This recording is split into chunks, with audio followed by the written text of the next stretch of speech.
All right, welcome to another deep dive. This time, we're going down a path where spirituality, well, it gets a little bit dark. Oh, sounds intriguing. We're talking about things like yoga and meditation, practices that are usually seen as like paths to peace, but there might be more to it than meets the eye. Okay, I'm hooked already. What are our sources this time? So we've got this really interesting interview from a popular Arabic YouTube channel. It's with a former holistics teacher. And then we also did some digging into an e-commerce site called Idyllica. A former holistics teacher and an e-commerce site. I wouldn't have thought those two things would go together. Right. But they touch on some pretty thought-provoking stuff, and honestly, it might change how you see things. I'm ready. Let's hear it. Okay, so let's start with the interview. This woman talks about her journey into, all these practices, and it all starts pretty relatable, right? She's looking for comfort, wants to feel more fit, just like yearning for some inner peace. Makes sense. A lot of people start down that path for similar reasons. Exactly, and she really got into it, even became a vegetarian, used what she learned to help others. It's interesting, though, how that ties into this whole trend of what some call spiritual consumerism. Like, ancient practices are kind of being repackaged and sold as quick fixes for all our modern-day anxieties. Yeah, that's a good point. And it's kind of like what we see with Idyllica, right? They've got all these products, and each one is like promising to make your life better in some way, almost like an instant solution. Yeah, totally.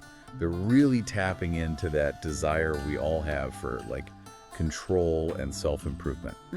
But in the interview, things take a wild turn.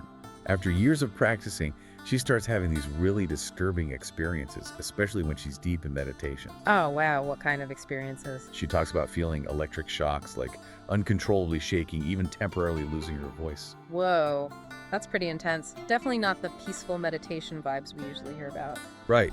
And the interviewer, he connects these experiences back to this idea that yoga and energy healing, which, let's be real, come from old Eastern traditions, could actually be opening people up to, well, demonic influences. Whoa. Okay, now that's a big claim, but it does make you think about, like, altered states of consciousness, right? I mean, these practices often aim to shift your awareness, so maybe when we're in those states, we're more open to, outside forces. Exactly. It's like when you unlock a door to a room you've never been in before, you don't really know what's waiting for you on the other side. I like that analogy. And what's the interviewer saying we might be letting in? He's suggesting there might be entities or energies with, shall we say, their own agendas. Okay, so is he saying that anyone who practices yoga or meditates is in danger? Well, not necessarily. Yeah. But he's definitely pushing this idea of being aware, being discerning. Especially if you're exploring these practices, you have to understand the potential risks and make informed choices. Right. It's not about bashing these practices, but about approaching them with caution and being informed. Absolutely.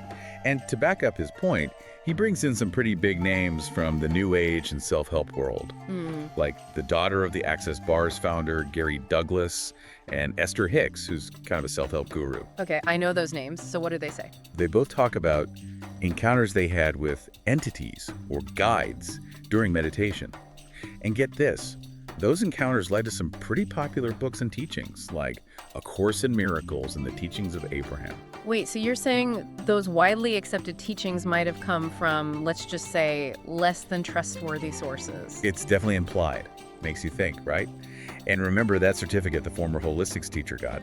She now believes one of the symbols on it is the devil's signature. Whoa.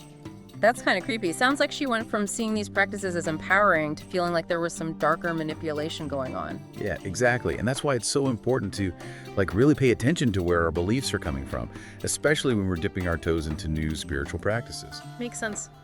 She also noticed something kind of disturbing at this yoga retreat in Rishikesh, India. It's considered the yoga capital of the world. Right, Rishikesh. Heard of it? Yeah, so she noticed that a lot of people there, especially women who had been through some tough stuff, were drawn to these practices. They were looking for healing, for comfort. Makes you wonder, were they maybe walking into something potentially harmful without realizing it? It's a valid concern, and it kind of echoes what we see with companies like Idyllica. Their marketing is all about targeting those anxieties and vulnerabilities, promising relief and happiness through their products. So both, in a way, are kind of preying on our human desire for, quick fixes and a sense of fulfillment. Exactly. And the interviewer is warning us that this chase for enlightenment might come with a price tag we don't see right away. Oh, what kind of price?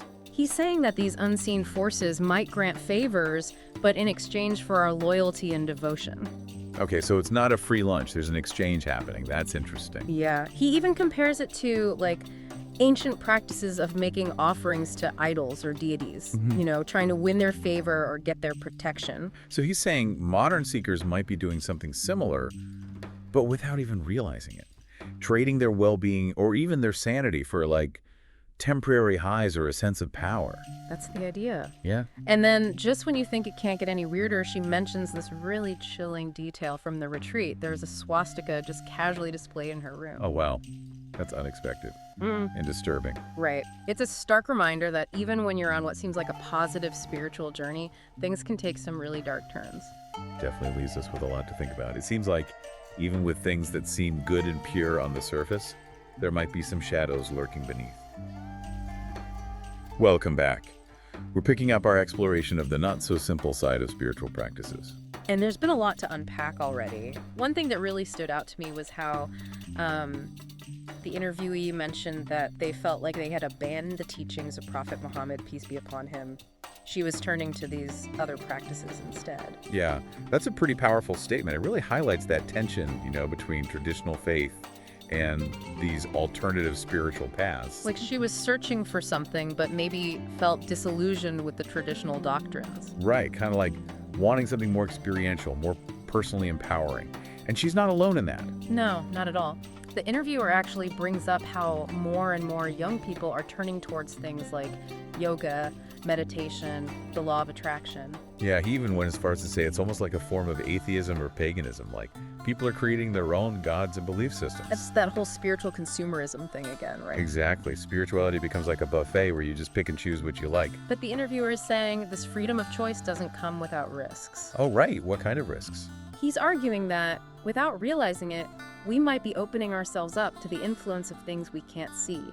And those things might demand, like, allegiance in return for the good things they give us. So it's like we're signing a contract, but we haven't actually read the fine print. Exactly.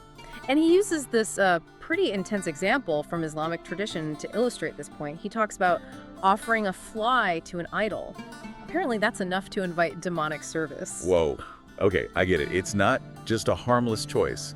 There are consequences. Right. But here's the thing. Even though he's focused on these dangers, he also really emphasizes the beauty and power of Islam.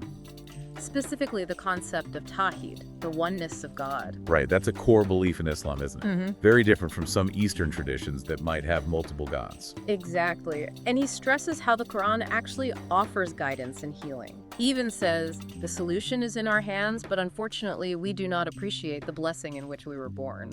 Makes you think, like maybe we're overlooking the answers that are right in front of us. And he has this interesting point about converts to Islam. What's that? He says they often talk about how they envy people who were born Muslim. Like they've had a chance to experience the beauty of Islam firsthand. Kind of like they've tasted something precious and we might be taking it for granted. Right. But let's swing back to Idyllica for a second, our e-commerce site. Oh yeah, Idyllica. I'd almost forgotten about them. On the surface, it's just normal stuff, right? Pens, towels, whatever. Nothing that screams spiritual crisis. Haha, yeah, true. But didn't we say there were some, like, deeper parallels? Definitely. Think about their marketing, for instance. They're all about targeting specific anxieties and desires, just like how those spiritual practices are often marketed. So they're both playing on that same human need, wanting quick fixes and self-improvement. Yep.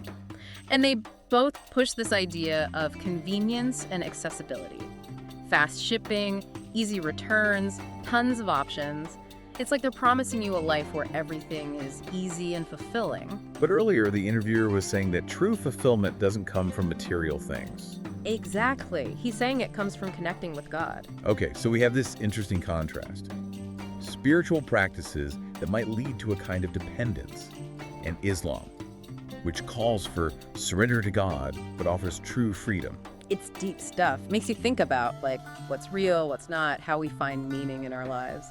And then, just when you think we've covered it all, the interviewee drops this bombshell about the ashram. She mentions how the guru would tell everyone to leave their minds and shoes outside before going into the meditation hall. Wait, what? That's interesting imagery. It's like he's saying, check your logic at the door. Just completely surrender to the experience. Which actually reminds me of something we talked about earlier. What's that? The dangers of altered states of consciousness. When people give up their rational minds, they might become more susceptible to suggestion or influence. Makes sense. The interviewer even compared it to shamans and how they intentionally connect with spirits. Right, but shamans usually know the risks and have ways to protect themselves. Whereas in some modern settings, people might be inviting these forces in without even knowing it. Yikes. It's like playing with fire and not knowing how to put it out. And get this, she shows a picture from the ashram. There's a sign that literally says, "Leave your shoes and your mind outside." Wow. That's just like straight up saying what they're doing. It really shows you how these practices can be used for good or for bad. Definitely underscores the importance of being careful and thinking critically, especially when you're exploring spiritual stuff. Absolutely. We're left with a lot to think about. Yeah, this is a deep rabbit hole. Welcome back to our deep dive. We've been exploring these kind of hidden aspects of spiritual practices. Yeah, we've gone through the allure, the marketing, even those unsettling stories from people who've been there. And now, for this last part, I think we've got to ask the big question. If these practices can really be like gateways to the occult, like our interview suggests, how do we stay safe? Yeah, how do people who are just trying to, improve themselves or find some spiritual connection make sense of all this? Exactly. Well, the former holistics teacher actually talks about some pretty intense stuff, especially with Kundalini yoga. Oh yeah, I've heard about that. Even experienced practitioners say it can be dangerous if you're not careful. Right. It's all about awakening this powerful energy. They describe it like a serpent coiled at the base of your spine. I've heard that analogy before. And it's supposed to unlock these profound spiritual experiences, but it can also be risky if you don't know what you're doing. Kind of like navigating a really strong current. You need to know how to handle it. Exactly. And the gurus she met really stressed that you shouldn't do Kundalini yoga alone. You need an experienced teacher to guide you. Makes sense. It's like going into unfamiliar territory without a map. You could stumble upon something great, but you could also get lost or run into danger. And she had this crazy experience during a session where she suddenly found herself outside her own body. She's looking down at herself from above. Whoa, an out-of-body experience. Yep. And at first she was really excited about it, thought it was a sign of progress. I can see why. Those kinds of experiences can be really powerful. But then, that night, things got weird. She felt this, presence in her room, and the lights started flickering even though no one else was there. Ooh, that's spooky. Right. And when she told the guru about it, he just brushed it off. Said her mind was struggling to adapt to her expanding spirituality. That's a little concerning. Kind of like he was discouraging her from questioning what was happening. And it's important to remember she wasn't the only one having these kinds of experiences. A lot of people at the ashram, especially women who had been through tough times, were drawn to these practices. It makes you wonder, were they putting themselves at risk without realizing it? Right. Especially when you're vulnerable, it's easy to be drawn to anything that promises a quick fix. It's like that with Idyllica too, isn't it? They prey on those anxieties and vulnerabilities. But totally. They're all about offering solutions. But the question is, are those solutions actually fixing the problem or just covering it up? Right, like a Band-Aid on a deeper wound. And the interviewer's point is that sometimes these spiritual solutions might make the problem worse. Oh.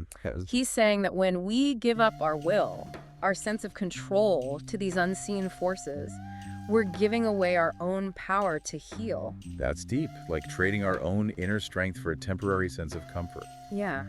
And he keeps bringing it back to Islam, saying that real power, real freedom, comes from connecting directly with God, not relying on these other forces. Right. It's about recognizing our own worth and potential. But then he takes it even further. He starts talking about the nature of reality itself. If we can have these encounters with unseen forces, what does that tell us about the world? That's a big question, one that people have been wrestling with forever. And he doesn't really give a straight answer. He's more about staying curious, questioning our assumptions, and using our brains when we explore spirituality. That's good advice, really. Don't just blindly follow, think for yourself. So, as we wrap up this deep dive, I think it's important to remember that this is just the beginning of the conversation. All right, we've only just scratched the surface here. We've explored some pretty intense stuff, but there's a whole lot more out there to learn. Definitely. I'm already thinking about all the questions I have now. Me too. And remember, this all started with just one interview and some digging into an e-commerce site. Imagine what else is out there. Makes you think. So, Keep researching, keep those questions coming, and most importantly, keep that conversation going. Thanks for joining us on this deep dive.